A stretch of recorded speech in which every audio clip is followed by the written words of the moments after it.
शहजादी कहाँ रह गई हो बख्तमारी? तुमको कहा है छोटी को चुप करवाओ, रो रही है कब से। माँ ने सिलाई मशीन पे बैठे बैठे आवाज दी।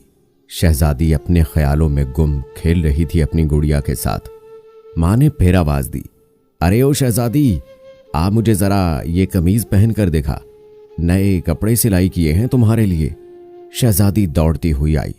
माँ ने पहले थोड़ा सा डांटा, सुन नहीं सकती हो एक बार आवाज देने पर? ये लो पहन के दिखाओ कमीज मुझे। शहजादी मुंह बनाते हुए बोली, माँ मुझे ये नहीं पहनने ईद पे। ये कैसे कपड़े लेके आई हो तुम? चाची ने अपनी इरम के लिए तो इतनी प्यारी फ्रॉक ली है। माँ गुस्से में बोली, यहां तुम्हारा बाप नहीं है जो मुझे डॉलर भेजता है। चुप करके पहनो, अगली ईद पे ले दूंगी फ्रॉक। शहजादी उदास सा मुंह लेकर चली गई। माँ बेटी की ख्वाहिश समझ सकती थी, लेकिन क्या करती बेचारी। शौहर छोटी बेटी की पैदाइश के 2 साल बाद मर चुका था। अब वो शौहर के भाइयों के रहमो करम पे थी। घर के काम काज और वक्त मिलने पे मोहल्ले वालों के कपड़े सिलाई कर दिया करती थी। शहजादी 14 साल की थी, बड़ी बेटी, और छोटी बेटी परी 8 साल की। प्यार से सब छोटी बुलाते थे। माँ दिन भर घर का काम करती रहती थी। अपने शौहर के भाइयों के घर कपड़े धोना, खाना बनाना, सब काम उसके जिम्मे था। बेचारी करती तो क्या करती, बेटियों के लिए सह लेती थी। सोचती थी बेटियों को पढ़ाकर उनके पैरों पर खड़ा कर दूंगी। उसकी देवरानी और जेठानी भी अच्छा सलूक नहीं करती थी उसके साथ। उसकी हैसियत बस एक नौकरानी की थी उस घर में। बहुत बार सोचा भी शादी कर ले, लेकिन बेटियों की वजह से खामोश हो जाती, कदम रोक लेती। एक रात बीमार थी, कपड़े सिलाई कर रही थी, आंखों से आंसू बह रहे थे। शहजादी बड़ी बेटी पास आई। माँ रो रही हो? नहीं बेटा, रो नहीं रही, बस आंख में कुछ चला गया है। कि ये कपड़े कोठी वाली रजिया है ना, उसको सिलाई करके देंगे तो वो 200 रुपए देगी। तुम स्कूल की फीस दे देना अपनी। अच्छा मेरी बेटी। ये कहते हुए वो कितनी बेबस थी। इतने में शहजादी की नजर माँ के बाजू पर पड़ी, जो बहुत बुरी तरह से जला हुआ था। शहजादी, माँ ये कैसे हुआ?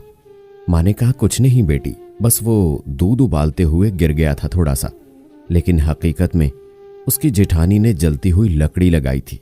सिर्फ कपड़े ना धोने पर सब सजाएं सह रही थी वो अपनी बेटियों की खातिर।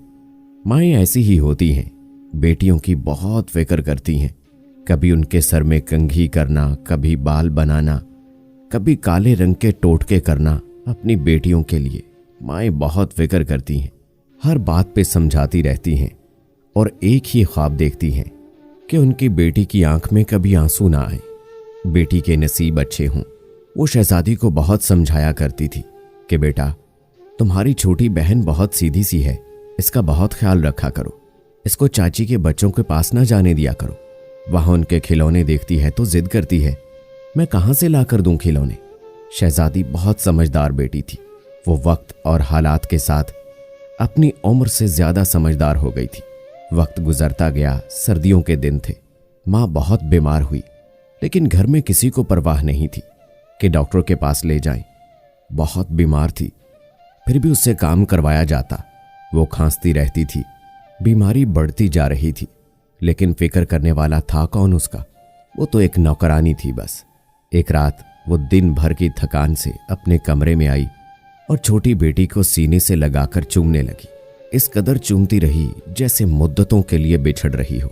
अपनी शहजादी बेटी को कहने लगी, बेटा मेरी जान, अपनी छोटी बहन का बहुत ख्याल रखना, इसको वक्त पर खाना खिलाया करना।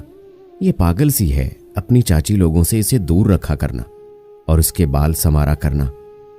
इसे समझाया करना, वक्त पे कपड़े पहनाया करना इसको।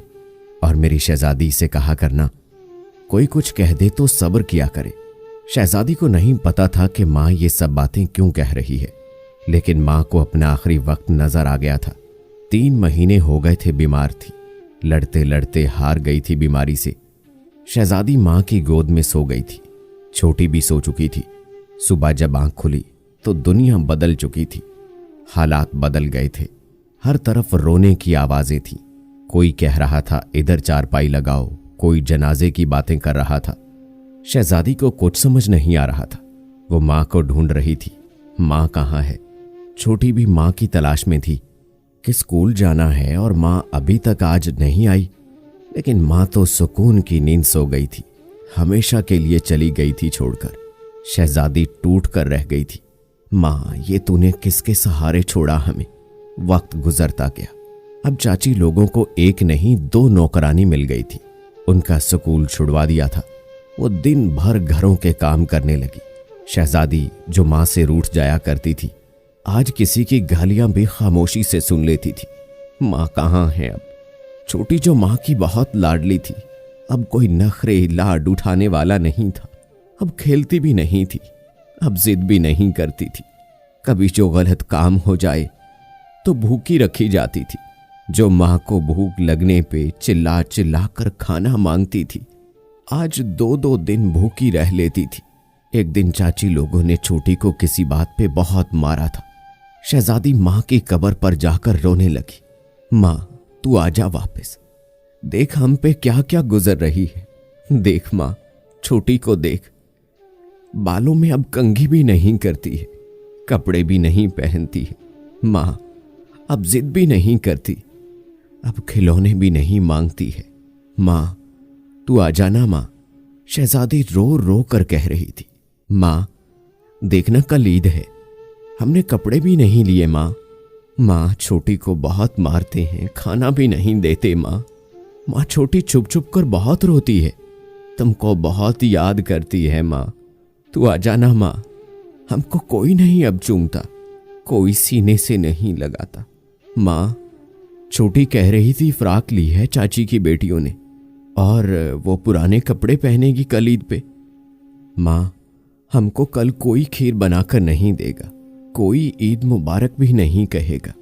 माँ, छोटी बहुत रोती है, वो देखती रहती है कि शायद तू कहीं से आ जाएगी माँ। वो मुझसे रोज पूछती है, माँ कब आएगी। कल मैं देख रही थी, वो तुमको खत लिख रही थी, बता रही थी चाची ताई उनके बच्चे कितना मारते हैं उसको माँ। बहुत सी शिकायत करती है छोटी तुमसे माँ। सबने नए कपड़े लिए हैं, बस मेरे और छोटी के सिवा। छोटी जिद भी नहीं करती, बस रोती रहती है बहुत। कल खेलने गई थी तो बहुत मारा था उसे। छोटी को बहुत समझाती हूँ, लेकिन वो अब अपना बिल्कुल भी ख्याल नहीं रखती है माँ। बाल बिखरे से रहते हैं उसके माँ। माँ, तू आजा ना माँ। अज यादां तेरियां आईयां, हुण आजा अम्मा राणिए। बूहे लग रोंदियां तेरियां जाइयां, हुण आजा अम्मा राणिए।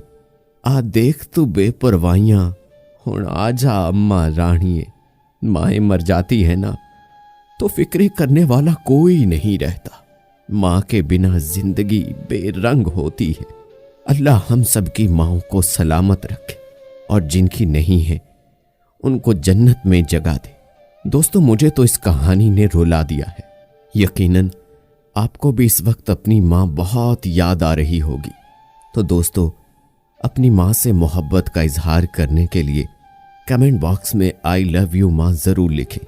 और दोस्तों, हमारी आज की कहानी के बारे में अपनी राय भी जरूर दीजिएगा। उम्मीद है हमेशा की तरह आज की वीडियो भी आपको पसंद आई होगी। नम आंखों और उदास दिल के साथ अपने दोस्त राव कमर रिजवान को इजाजत दीजिए। अल्लाह हाफिज।